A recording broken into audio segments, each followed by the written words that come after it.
Hi there, my name is Ron Rogers, and this presentation is titled "The Crew Flew Exactly as They Were Trained, and Everyone Died." So many errors led to this accident. American Airlines Flight 191. Now, on the left is an old O'Hare approach plate. Actually, it's more recent than when this accident, which occurred in May 25th, 1979. I was getting out of the Air Force. In fact, I was hired by United Airlines in August of 1979, and I remember being actually at the maintenance desk coming back from a maintenance test flight on the T-38, and one of the mechanics there say, "Hey, did you hear there was an accident at Chicago?" And that was this accident. Now the yellow arrow points to 32 right. I have taken off on this runway many times in many different aircraft, including the DC-10. And the red arrow shows basically where they crashed. Now, the diagram on the right is a more current, is as of this video, is the most current chart of O'Hare, and they've added a lot of runways and made modifications, and my good old 3-2 right is gone. 3-2 right at the time of this accident and through a lot of my career was the longest runway at O'Hare. If you needed a long runway, this was your runway, of course, 3-2 right, and the reciprocal. Now, a lot of the problems with this accident go back to training, unfortunately. The crew did exactly as they were trained, and the crew was not cited in this accident. There were a number of things that led to this accident, but the crew was not cited. Now, this is out of my DC-10 manual, and it deals with engine failure on takeoff. And of course, this is after the accident actually occurred. And our manual, and I'm sure theirs now, says if the engine failure occurs after V2, up to and including V2 plus 10, and we have later developed on aircraft procedures of above engine failure above V2, and actually it could be more difficult to fly an engine failure above V2. But anyway, if the engine failure occurs, maintain the airspeed that existed when the engine failure occurred until reaching, where you start to clean it up. Now, there's an old saying among fighter pilots, speed is life. And in this situation, speed is life would have been critical. It would have actually saved them. Now, the crew had a lot going against them. This is the aircraft taxiing out to 3-2 right. It crashed less than 1 mile from the end of the runway, and all 258 passengers, 13 crew members on board were killed, along with two unfortunate people working in a garage off the maintenance type of facility, automobile garage, I believe, off the end of the runway. So it was 273 fatalities all in all.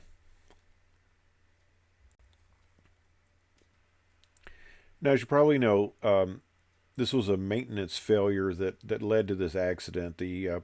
They used non-FAA approved procedures for removing the engine and pylon together, and it damaged the pylon, which resulted in a failure of the pylon. There was an eyewitness that said they could actually see the engine bouncing up and down as the airplane was going to the runway. Of course, the crew can't see the wings, can't see the engine, and this separated. Now, one thing American used to do is they used to have a camera in the cockpit, and they would show on the screen back in the passenger cabins what the pilots were seeing. And of course, a situation like this is very unfortunate. Now, as they rotated and this engine tore off, of course, it took the whole engine with it. It took the hydraulic pumps. It took the generators. And the number one AC bus failed. And they also had hydraulic failure. And the slats on that side retracted. Now, part of the problem on this, as they were climbing out, is in losing that number one AC bus, they lost the stick shaker, the stall indication, on the left side of the aircraft, on the captain's yoke there, on his stick, as it were. There's a little motor down there with an off-center weight that vibrates. The motor runs, it vibrates, and it shakes the stick pretty violently. Now, American Airlines went kind of cheap and they decided, well, only one on the left side. Well, and that one was tied to the number one bus. So when the number one bus went, there was no stall warning. The co-pilot would have been powered by a different AC bus, and his would have actually operated. So if American had spent the money for the complete stall warning system, which are now mandated on both sides, the pilot would have at least had some stall warning. Also, what was lost, and that's the yellow arrow here, is the slat disagree light. Now, okay, airplanes are a lot better now with ECAM and ICAS. Boeing, Airbus. It's a lot better annunciation system, but this aircraft has things scattered all over the place as far as warnings and that. So they lost two critical factors here. They lost stall warning, all stall warning, and they had no idea that the slats were in a disagreement position because the ones on the left side had actually retracted. And here's a picture of the pilot's annunciator panel, and yes, it's pretty busy there, isn't it? And this is the flap indicator and the disagree light that I had in the previous picture there on the right center. That light illuminated. And just for completeness, this is the information that the second officer has back on his panel. All right, now here's the hydraulic system, and there's hydraulic system number 1 with the orange arrow there. And if you read down all the stuff they lose, it says all slats. Now, part of the problem on this design, and not all aircraft had it at the time. Most aircraft, when you extended the slats, they locked in position, and then it took hydraulic power to unlock them. And the whole reason for this was if for any reason you lost hydraulic power, the slats didn't automatically retract. Well, when they lost hydraulic power, the slats did automatically retract. Now, they had a leak in the system because they tore the lines, and they also lost some of the control cables. Those of you familiar with the DC-10, you can see in the diagram down there, there's a motor pump. So number 3 hydraulic system can power number 1 hydraulic system, which it did, and number 2 hydraulic system was unharmed. Although there was some damage to number 3 because number 3 is also powering areas of the wing near that.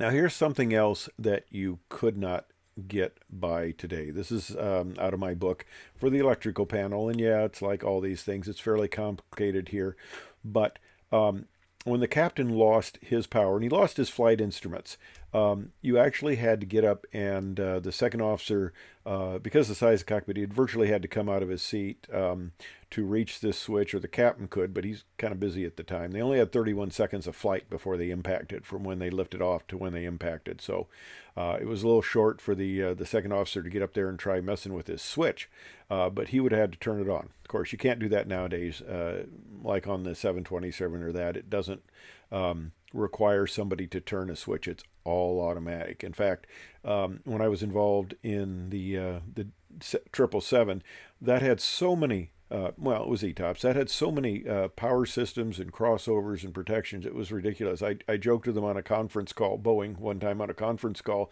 that I said, the only thing I see missing here is that the coffee maker isn't run by the RAT, the ram air turbine. I said, you guys just cover about everything else. But sorry, I digress. Now let's get back to the whole flight and training issue.